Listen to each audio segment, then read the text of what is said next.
अस्सलाम वालेकुम, welcome to our sports YouTube channel. बात करेंगे आज आमिर और बाबर आजम को लेके। एक अच्छी खबर आ रही है, आमिर और बाबर के फैंस एक्शन में नजर आया, बिल्कुल दोनों एक साथ एक्शन में नजर आए और खुशगवार माहौल में, जो कि अच्छी बात है। इस पे बात करेंगे और बात करेंगे इमाद वसीम ओडीआई स्क्वाड में ना आने पे बरहम बड़ा गुस्सा है, बड़े उन्होंने जो है तबसरे किए, बहुत गुस्सा है। उन्होंने वजह भी बताई है, बात बताई है, आगे वो क्या करेंगे, क्या है क्या नहीं है, सब बताया गया। बिल्कुल इस पे बात करेंगे और लास्ट में बात करेंगे हमारे अंपायर अलीम डार का कैरियर हो गया एंड अच्छे नोट पे हुआ। इस पे अच्छे नोट पे हो, लेकिन कुछ बड़े बड़े ब्लेंडर किए इन्होंने पाकिस्तान की सीरीजों में, बहुत इन्होंने फायरिंग करी। बिल्कुल बात करेंगे। बात तो पहले करेंगे खुशखबरी से, क्योंकि फैंस देखना चाहते थे कि पाकिस्तान के दो किंग हैं आमिर और बाबर, उन दोनों को साथ देखना चाहते थे। आज national high performance centre Lahore में दोनों को साथ देखा, दोनों को साथ परफॉर्मेंस करते देखा। और आमिर ने बाबर को बॉल भी करवाई है भाई, फराज करवाई है, बॉल करवाई है। दोनों एक साथ थे, इतनी मोहब्बत देखी मैंने आज। ऐसा लग रहा है कि अब जो नजम सिटी चाह रहे वो होने जा रहा है। आमिर हमें वर्ल्ड कप में नजर आने वाले। और बात करें तो इमामुल हक, अहमद शहजाद, मोहम्मद आमिर और बाबर आजम एक साथ नेशनल परफॉर्मेंस हाई सेंटर में एकेडमी में प्रैक्टिस कर रहे थे। आमिर ने ज्यादा बॉल इमामुल हक को करवाया, पर बाबर आजम से हल्का फुल्का इंटरेक्ट और एक दो ओवर उनको आप बाबर आजम को खिलाए भी हैं। देखो एक बॉल भी करवा दी बाबर आजम, बड़ी बात है, क्योंकि बाबर आजम को हमने देखा है कि बाबर आजम जिससे मुंह फेरते हैं ना, तो बस मुंह फेर लेते हैं। तो ये एक अच्छा सिंगल है। आमिर जो है कमबैक करने जा रहे हैं इंशाल्लाह, मुझे लगता है पाकिस्तान की टीम में। और वैसे तो जरूरत नहीं है, लेकिन फैंस चाहते हैं कि आमिर आए, तो उन फैंस जो चाहे वो होना चाहिए। बिल्कुल देखिए, बात पता है कैसे हो, बाबर आजम के एक बात है, इमाद और आमिर अभी पिछले जो 6 महीने में चल रहा था, इमाद और आमिर जहां हो वहां सवाल ही पैदा नहीं होता कि बाबर आजम वहां पहुंच जाए, ठीक है। पर अब ऐसा है कि बाबर आजम वहां प्रैक्टिस कर रहे हैं आमिर के होते हुए, तो ये नजर आ रहा है कि पीसीबी और मोहम्मद आमिर बाबर आजम के बीच में डायलॉग्स हो रहे हैं, कोई बर्फ पिघल रही है इनके बीच में, तो अच्छी बात है। और एक बात यार सब समझ में नहीं आ रहा, ये बाबर आजम के कजन और भाई किस हैसियत से नेशनल एकेडमी में आते हैं, क्योंकि वहां तो क्रिकेटर को अलावा उसके अलावा तो कोई है ही नहीं। पौवा देखें, ये बात तो हकीकत है, पाकिस्तान में जिसका डंडा भारी है उसी की भैंस। बाबर आजम का भाई का क्या ताल्लुक, बिल्कुल आना नहीं चाहिए, ताल्लुक ही नहीं बनता। आप नेशनल हाई परफॉर्मेंस पे आप जाके प्रैक्टिस करते हो, लाहौर में इतनी बड़े आपका हेडक्वार्टर है क्रिकेट का, वहां पे आप आम बंदा तो अलाउ होना ही नहीं चाहिए, चाहे वो क्रिकेटर का भाई हो, बहन हो या फैमिली का कोई भी मेंबर हो। मुझे नहीं लगता कि कोई अलाउ होना चाहिए, सिर्फ वहां पे प्रैक्टिस होना चाहिए, ताकि प्लेयर अगर प्रैक्टिस करे तो सिर्फ उसका फोकस प्रैक्टिस पे हो। बिल्कुल। और आज से 6 महीने पहले देखा गया था कि बाबर आजम के भाई वहां पे नेशनल परफॉर्मेंस हाई सेंटर में हार्ड हिटिंग की वो कर रहे थे प्रैक्टिस, और करवा कौन रहे थे, पाकिस्तान के कोच मोहम्मद यूसुफ। तो इस पे भी बहुत वावेला मचा था, पर अभी तक बाबर आजम ने नसीहत हासिल नहीं की। एक दफा पहले इनके खिलाफ ट्रेंड बन चुका है और आज भी वो हरकत करता है। जिंदगी तो गुजार रहा है वो, देखें यार, जो जिंदगी गुजार इज्जत और भरम के साथ।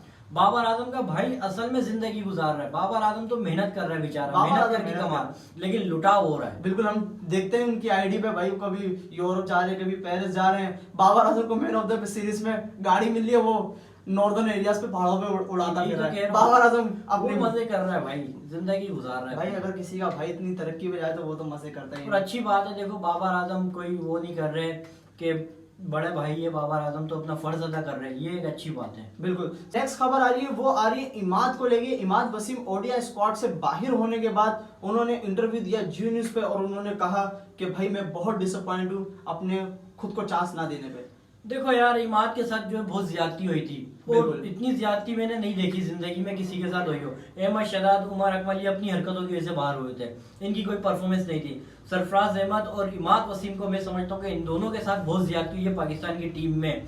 देखो, इमाद वसीम ने क्लियर दो टोक ये बात करी है कि बड़ी मुश्किलों से मैं टीम में आया हूँ। मुझे पहले तो इस बात का जवाब आज तक नहीं मिला कि मैं 1.25 साल क्रिकेट से, पाकिस्तान की टीम से बाहर क्यों हुआ। बिल्कुल वैलिड सवाल है उनका, और वैलिड सवाल ये था कि ओडीआई वर्ल्ड कप में वो क्यों नहीं है भाई। वो आपके पूरे 1 साल तक बाहर होने के बाद अभी कोई 3-4 महीने पहले नंबर 10 पे गए, ऑलराउंडर पे थे, ओडीआई में नंबर 3 पे। इमाद वसीम ने क्लियर ही टोक बात किया, अब कैसे मैं टीम से बाहर हुआ, तो अब मैं चुप नहीं रहूंगा और अब मैं काफी हेडक्वार्टर पे जाके एग्रेसिव हो जाऊंगा। बात पता है क्या है, अगर आप एक हर बंदे की बर्दाश्त होती है, अगर मैं किसी के साथ नाइंसाफी करूंगा ना, तो वो एक हद तक बर्दाश्त करेगा। उस बंदे ने नाजायज तरीके से उसे टीम से पहले बाहर किया गया, फिर वो अपने आप को प्रूफ करके टीम में लेकर आया। अब जब उसने परफॉर्मेंस दी T20 में, नेचुरली वो वनडे का खिलाड़ी है, 10 ओवर वो बॉलिंग करता है और 50 ओवर अगर मैच है तो 20 ओवर बैटिंग भी कर देता है इमाद वसीम। उसमें क्वालिटी है और उसने बहुत बार प्रूव करके दिया है। चैंपियन ट्रॉफी में साउथ अफ्रीका के खिलाफ जो मैच था,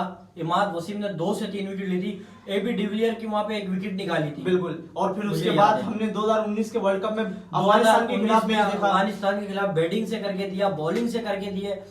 असल में उसने नाम ही वनडे से कमाया है। आपको याद होगा फाइनल में जब इंडिया पाकिस्तान का चैंपियन ट्रॉफी फाइनल था, इमाद वसीम ने आके एंड में क्या हिटिंग करी थी, 46 बनाए थे कोई 20-22 बॉलों पे। तो बात यही है कि अगर आप ऐसे प्लेयर को बाहर करोगे ना तो हर एक इंसान के सब्र की मादा होता है, अगर वो टूट जाए तो फिर वो बोलता है। तो इमाद वसीम ने भी ये बताया कि उन्हें अभी तक समझ में नहीं आ रहा कि उन्हें ओडीआई स्क्वाड में क्यों नहीं रखा। एक स्टेप बाय स्टेप तो ये होना चाहिए था ना, उन्होंने पहले टी20 टीम में लाए, उन्होंने परफॉर्म किया भाई। टी20 टीम में भी उन्होंने एक 63 रन की इनिंग खेली, एक 31 की इनिंग खेली और उसमें विकेट भी ली, जिसमें एक मैच में तो उनसे बॉलिंग ही नहीं करवाई। वो शराब खान का ब्लंडर था, जब उन्होंने बॉलिंग की तो उन्होंने बॉलिंग भी अच्छी की, पर अब बॉलिंग अच्छी करी, पहले मैच में क्या स्विंग मार रहे थे, क्या जबरदस्त, अगले मैच में बॉलिंग ही नहीं करवाई, दूसरे मैच में बॉलिंग ही नहीं करवाई। तो बात ऐसी है कि भाई अगर आप एक लड़के को नाजायज नाहक तरीके से बाहर करोगे तो वो बोलेगा। तो इमाद वसीम अगर बोलेंगे तो उनके हक में आवाज हम सब मिलकर उठाएंगे। बिल्कुल। सब जो नेक्स्ट खबर आ रही वो आ रही है हमारे अंपायर अलीम दार के हवाले से। आज उनका टेस्ट क्रिकेट में और इंटरनेशनल क्रिकेट में आज आखिरी दिन था। आज आखिरी उनका मैच था, लेकिन जाते जाते उन्होंने कुछ ब्लंडर भी किए हैं। PSL और इंग्लैंड सीरीज में। PSL इंग्लैंड सीरीज में, उसके बाद न्यूजीलैंड सीरीज में भी कोई इतना खास नहीं किया, लेकिन फिर भी उन्होंने पाकिस्तान के लिए एक बड़ा नाम कमाया। उसने आईसीसी ने बहुत से अवार्ड दिए उनको और उनका जितना शुक्रिया अदा करे, उन्होंने पाकिस्तान को अभी तक सर्व करते आए थे और बहुत अच्छी एम्पायरिंग करते थे। एंड में उनकी उम्र हो गई थी, उन्होंने इस बारे में बयान भी दिया था कि मेरी जो नजरें वो कमजोर हो चुकी है, अब मेरी साइंस इस बात को समझ नहीं पाती कि ये आउट है, लेग आउट, एलबीडब्ल्यू पे ज्यादा ब्लंडर करते थे, तो उनको खुद समझ नहीं आती, ये उन्होंने तस्लीम की है। पाकिस्तान में एक यही वाहिद बंदा है कि जिसने एक्सेप्ट करा कि मेरी ये ताकत खत्म हो रही है इसलिए मैं छोड़ रहा हूँ, वरना हमारे बंदों की ताकत खत्म हो जाती है फिर भी उसको कंटिन्यू करते रहते हैं। तो ये अच्छी बात थी। देखो अब उनके अच्छे काम भी है। बिल्कुल। 2011 के वर्ल्ड कप में मैन ऑफ द टूर्नामेंट के अंपायर थे, वो बेस्ट अंपायर थे, फिर पूरे cricketer of the year umpire बने, वो पूरे साल के अच्छे कारनामे पाकिस्तान आईसीसी ने अवार्ड दिए उनको, फिर टूर्नामेंट के अवार्ड मिले, पाकिस्तान की तरफ से एजाज उनको हासिल है, काफी सारे वोट उनको जमा हुए। तो अलीम दार का बहुत बहुत शुक्रिया अदा करते हैं जो इन्होंने पाकिस्तान के लिए इतना सर्व किया और माशाल्लाह से इस उम्र में आके ऐसी एम्पायरिंग कर रहे थे। बस कोई 6 महीने साल पहले हुआ है और उन्होंने तस्लीम किया और उसका उन्होंने हम उन्हें माफ करते हैं सब, बाकी हम उनके लिए बेस्ट विशेस देंगे कि उनकी लाइफ की जो नेक्स्ट इनिंग हो वो भी कलरफुल हो। चलिए हम आपसे चाहेंगे इजाजत, क्रिकेट से क्रिकेट तक को लाइक करें, सब्सक्राइब करें, बेल आइकन को जरूर प्रेस करें, नोटिफिकेशन आप तक आ जाए।